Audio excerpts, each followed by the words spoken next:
Hello and welcome to my YouTube channel. Today I'm concentrating on blocking yet again. Now I'm going to put the link this time that I've got last night on the fellow who attacks his students and they cannot defend themselves because their hands are too low.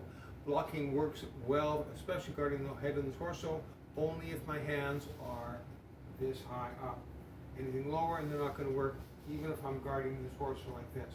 The groin being a separate area, which I'll cover in another video.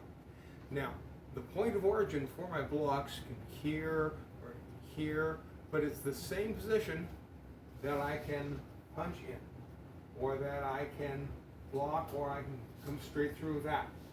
Now the idea is that I want the point of origin for my blocks to be the same as the point of origin for my punches, because if I do the big long thing like this, you're going to see that and respond to it.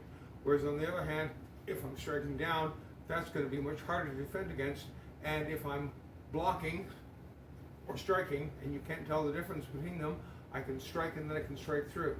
Now, this only works if my blocking is as a draw. I'm drawing you in. I'm putting my hands in a position where I know you're going to attack, and then I can defend against that attack. Or I've got my arms up here, trying to draw the attack in, I can drop it down on top. Now, I don't have it frozen. I'm not still or stiff, and I'm not in one place.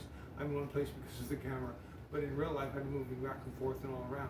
Now, the idea by moving back and forth and all around is that when I get close enough and I draw the attack in, then what I've done is that I can then move my hands there. I can go from this position to this position to back here, what have you.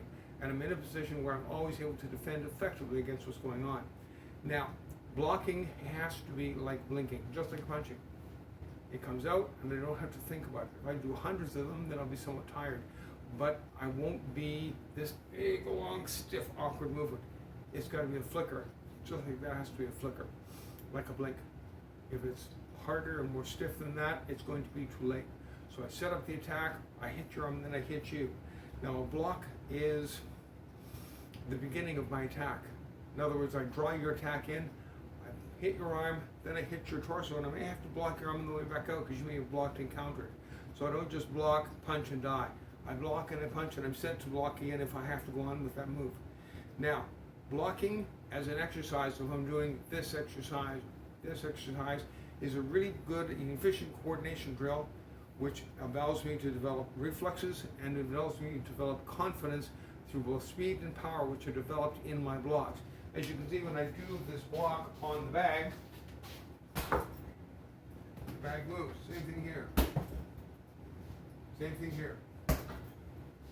The idea behind when I'm blocking, whether I'm blocking your arm or whether I'm striking into your head or into the arm, is that it's an attack.